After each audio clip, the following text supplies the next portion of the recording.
Ahoj, tu máte z Geopriestor.sk. Vítajte pri dnešnom videu. V dnešnom videu si ukážeme skenovanie s ručným laserovým skenerom Stonex X120 Go. Poďme na to. V minulom videu sme si ukázali zostavenie toho skenera a pripojenie sa ku kontrolnej jednotke UT12P a dnes si zoskenujeme tento tunel pre peších a popod železnicu.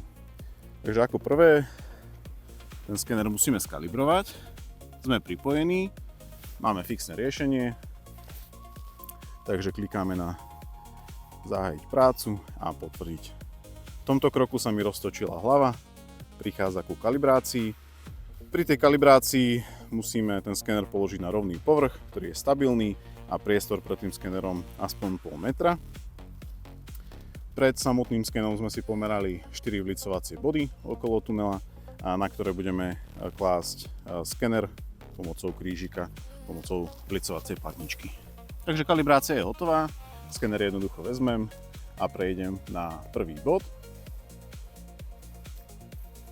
V prípade, že by sme blicovacie body nechceli merať, použijeme dáta z RTK modulu, keďže máme fixovanú polohu a tie dáta sú už reálne s centimetrovou presnosťou.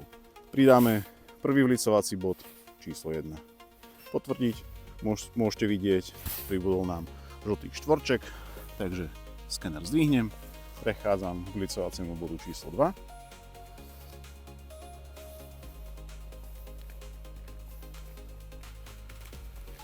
Opätovne kladiem platničku krížikom na blicovací bod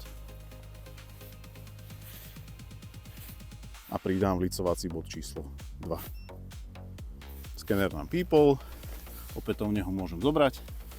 Nemusíte sa báť, počas toho skenovania je moja pozícia odfiltrovaná, čiže mňa na skene vidno nebude. A poďme teda do tunela. Môžete si všimnúť teraz fixovanú polohu. Ako náhle vôjdem do tohto tunela, tak fixná poloha sa mi stratí. Je to úplne v poriadku, tak ako sme si povedali v minulom videu, počas toho skenovania, pokiaľ máme 50% toho skenu fixovanú polohu, tak aj sken, ktorý bol mimo fixovanej polohy, bude súradnicovo pripojený a bude v poriadku.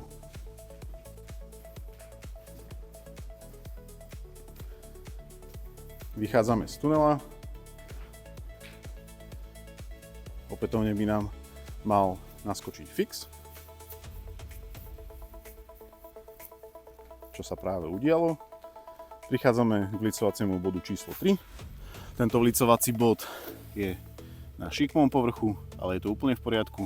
Rukou ho tam pridržím a pridám bod číslo 3. Bod číslo 3 mám pridaný. Zatiaľ si pozriem, ako ten sken vyzerá. No a prechádzam k poslednému vlicovaciemu bodu číslo 4. Ten je tu.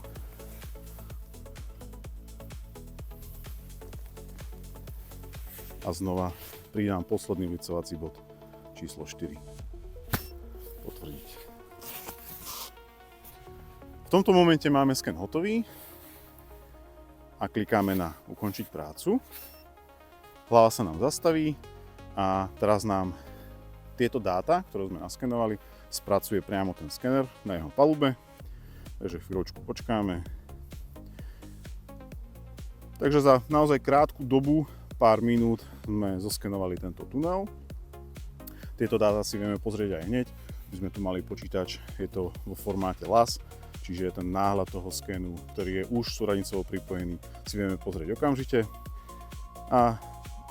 Ale samozrejme tieto dáta vieme spracovať aj v kancelárii postprocesingom, čo bude predmetom aj ďalšieho videa.